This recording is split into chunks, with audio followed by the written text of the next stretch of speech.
بسم اللہ الرحمن الرحیم وبہ نستعین وصلی اللہ علی نبینا محمد وعلی آلہ واصحابہ اجمعین وبعد۔ عزیز طلبہ، شیخ رحمہ اللہ نے اپنی کتاب الکبائر کا 62واں باب جو ذکر کیا ہے، کہتے ہیں شیخ رحمہ اللہ باب من شہید امرن فَلْيَتَكَلَّمْ بِخَيْرٍ أَوْ لِيَسْكُتْ۔ باب من شہید امرن فَلْيَتَكَلَّمْ بِخَيْرٍ أَوْ لِيَسْكُتْ۔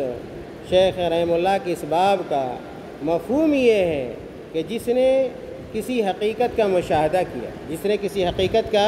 مشاہدہ کیا یا کسی معاملے میں شریک ہوا، کسی معاملے میں یا کسی حادثے میں کیا ہے شریک ہوتا ہے، تو ایسے آدمی کو چاہیے فَلْيَتَكَلَّمْ بِخَيْرٍ، اگر کیا ہے بولے تو کیا ہے خیر کی بات بولے، بھلائی کی بات بولے، اچھی بات بولے، حق بیانی سے کام لے، أَوْ لِيَسْكُتْ، یا یہ کہ کیا کرے خاموش رہے۔ اگر کسی معاملے میں آپ شریک ہوتے ہیں، کسی حادثے میں اگر آپ شریک ہوتے ہیں اور اگر آپ چشمدید ہیں، آپ کیا ہے چشمدید ہیں، آپ اس معاملے کے گواہ ہیں، تو اگر آپ چاہتے ہیں تو کہ بولیں اس معاملے سے متعلق، تو آپ کو کیسا بولنا چاہیے؟ حق بولنا چاہیے، سچ بولنا چاہیے، خیر پہ مبنی کیا ہے بات بولنی چاہیے۔ أَوْ لِيَسْكُتْ، یا آدمی کو کیا رہنا چاہیے خاموش کیا ہے رہنا چاہیے۔ شیخ رحمہ اللہ نے اس باب کے تحت ایک نہایت ہی کیا ہے مشہور حدیث بیان کی، نہایت ہی مشہور حدیث جو صحیح مسلم کی روایت ہے۔ ابو ہریرہ رضی اللہ تعالیٰ عنہ سے یہ حدیث مروی ہے، کہتے ہیں ان ابی ہریرہ رضی اللہ عنہ مرفوعا من کان یؤمن باللہ والیوم الآخر فإذا شہد امرا فلیتکلم بخیر أو لیسکت، رواہ مسلم۔ ابو ہریرہ رضی اللہ تعالیٰ عنہ سے مروی ہے کہ آپ صلی اللہ علیہ وسلم نے بیان فرمایا من کان یؤمن باللہ والیوم الآخر، جو اللہ پر اور آخرت کے دن پہ کیا ہے ایمان رکھتا ہے، جو شخص اللہ پر ایمان رکھتا ہے اور آخرت کے دن پر ایمان رکھتا ہے، تو اس آدمی کو چاہیے فَإِذَا شَهِدَ أَمْرًا، جب کسی معاملے میں کیا ہے وہ حاضر ہو، جب کسی معاملے میں کیا ہے وہ حاضر ہو۔ آپ یوں بھی کہہ سکتے ہیں کہ اگر وہ کسی معاملے میں کیا گواہ ہے، کسی معاملے میں کیا ہے گواہ ہے، چشمدید ہے اور حاضر ہے، فَلْيَتَكَلَّمْ بِخَيْرٍ، اس کے لیے ضروری ہے کہ جب بولے تو اگر اس سے گواہی طلب کی جائے، اگر اس سے معاملے کے بارے میں دریافت کیا جائے، فَلْيَتَكَلَّمْ بِخَيْرٍ، تو حق بات بیان کرے، سچ بات بیان کرے۔ أَوْ لِيَسْكُتْ، اور اگر نہیں بولنا چاہتے تو کیا رہے خاموش کیا ہے رہے، یا خاموشی کیا ہے اختیار کرے۔ لیکن یہاں پر ایک بات کیا ہے ذہن میں آپ کے ہونی چاہیے، جیسا کہ بعض روایتوں میں آتا ہے کہ اگر قاضی کیا ہے اس کو طلب کرے، قاضی کیا ہے اگر اس کو طلب کرتا ہے اور وہی اکیلے کیا اس معاملے میں کیا گواہ ہے، تو ایسے شخص کو واجبی طور پہ کیا ہے گواہی دینی کیا ہے چاہیے۔ اگر اس سے طلب کیا جاتا ہے، اس کو بلایا جاتا ہے کہ تم اس معاملے میں کیا گواہ ہو اور آؤ اور گواہ دو، تو ایسے وقت میں گواہی کیا ہے واجب کیا ہے ہو جاتی ہے۔ اور اگر آپ گواہی نہیں دیں گے تو پھر کیا ہے ظالم کو کیا ہے مظلوم کا حق کیا ہے حاصل ہو جائے گا، یعنی ظالم مظلوم اور مظلوم کیا بن جائے گا ظالم بن جائے گا۔ اس لیے آدمی کو اگر طلب کیا جائے کسی معاملے میں گواہی کے لیے، تو اس کو کیا ہے گواہی دینی چاہیے، بلکہ کبھی کبھار گواہی دینا کیا ہے یہ واجب کیا ہے ہو جاتا ہے۔ لیکن اگر آپ کو طلب نہیں کیا جا رہا ہے، جیسے کہ حدیث کے اندر آتا ہے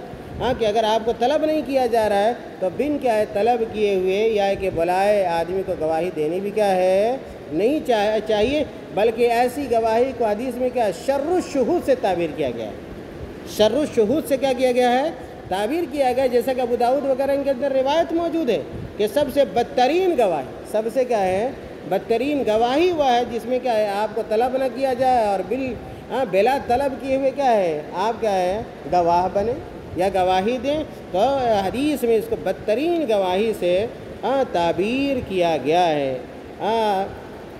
امام نووی رحمۃ اللہ علیہ اس حدیث کی شرح میں لکھتے ہیں، امام نووی رحمۃ اللہ علیہ، اور آپ کو پتہ ہے کہ صحیح مسلم کی سب سے معروف اور مشہور شرح کن کی ہے؟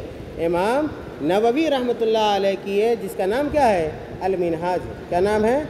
المنہاج نام ہے۔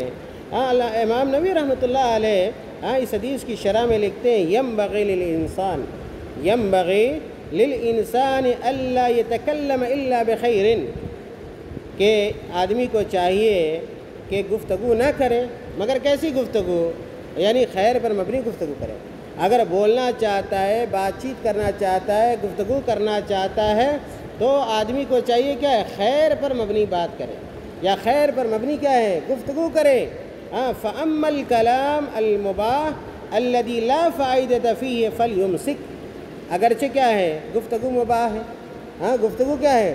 مباح ہے، لیکن کوئی اگر ایسی گفتگو جس میں کوئی فائدہ نہیں، کوئی ایسی کیا ہے گفتگو جس میں کوئی فائدہ نہیں ہے، فَلْيُمْسِكْ عَنْهُ، تو امام نووی رحمۃ اللہ علیہ کہتے ہیں کہ اگرچہ مباح ہو لیکن کیا اس کے اندر کوئی فائدہ نہیں ہے، یعنی لا یعنی گفتگو ہے، تو پھر ایسی گفتگو سے آدمی کو کیا کرنا چاہیے؟ رک جانا چاہیے۔ کیوں رک جانا چاہیے؟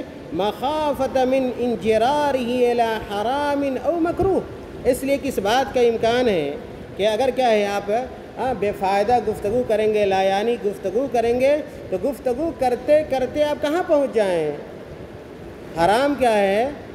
کام میں پہنچ جائیں، حرام گفتگو تک آپ پہنچ جائیں، مکروہ اور ناپسندیدہ کیا ہے؟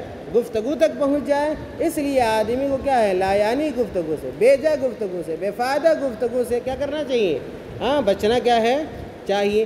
آج آپ دیکھ لیں نا ہمارے سماج اور معاشرے کی کیا صورتحال ہے۔ آج لوگ کیا ہے؟ بے شمار کثیر تعداد میں لوگ کیا ہے؟ جو مسلمان ہوتے ہیں، مومن ہوتے ہیں، صبح جب ہوگی تو کیا ہے؟ چائے کی دکان پہ چلے جائیں گے، شام ہوگی تو کسی چوک پہ کھڑے ہو جائیں گے، کسی محلے گئے اور گلی کے نکڑ پہ کیا ہے؟ کھڑے ہو جائیں گے، اور کیا لا یعنی گفتگو کریں گے، بے سر اور پیر کی گفتگو کریں گے، اور کیا اپنے آپ کو کیا ہے؟ گناہ میں کیا ہے؟ داخل کرتے ہیں۔ کسی کی عزت و آبرو سے متعلق گفتگو کریں گے، کسی سے متعلق کیا ہے؟ ناحق کیا ہے؟ اور ظلم پر مبنی کیا ہے؟ گفتگو کرتے ہیں، جس کی وجہ سے وہ حرام کا امور کا ارتکاب کیا ہے؟ کرتے ہیں۔ اس لیے ہر صاحب ایمان کو، ہر صاحب اسلام کو اس بات کی پوری کوشش کرنی چاہیے کہ بے فائدہ کیا ہے؟ لا یعنی کیا ہے؟ گفتگو نہ کریں۔ اسی لیے حدیثوں میں بیان کیا گیا ہے کہ من حسن اسلام المرء ترک ما لا یعنی، کہ ایک اچھے مسلمان کی یہ نشانی، یہ پہچان ہے کہ وہ لا یعنی گفتگو کیا ہے؟ نہیں کرتا ہے۔ خاص طور سے علماء کو چاہیے، خاص طور سے علماء کو چاہیے اور طلباء کو چاہیے کہ اپنے وقت کی کیا کریں؟ حفاظت کریں، اور ایسے امور میں اپنے وقت کو نہ لگائیں اور خرچ نہ کریں جس میں کوئی فائدہ کیا ہے؟ انہیں حاصل کیا ہے؟ نہ ہوتا ہو، اور جو بھی اللہ تعالیٰ نے وقت دیا ہے اس کو نیکی کے کام میں، ثواب کے کام میں، اور تعلیم کے حصول میں، اللہ کی عبادت میں اس وقت کو کیا ہے؟ صرف اور خرچ کیا ہے؟ کرنا چاہیے۔ اللہ تعالیٰ سے دعا ہے کہ اللہ تعالیٰ ہمیں اور آپ کو نیک عمل کی توفیق عطا فرمائے، اللہ تعالیٰ ہماری حفاظت فرمائے، ہماری زبان کی حفاظت فرمائے، اور ہمارے دیگر اعضاء و جوارح کی اللہ تعالیٰ حفاظت فرمائے، اور اللہ تعالیٰ ہمیں خیر کے امور سے متعلق گفتگو کرنے اور شر کے امور سے بچنے اور اس سے متعلق گفتگو نہ کرنے کی اللہ تعالیٰ ہمیں توفیق عطا فرمائے۔ آمین۔ وآخر دعوانا الحمد للہ رب العالمین۔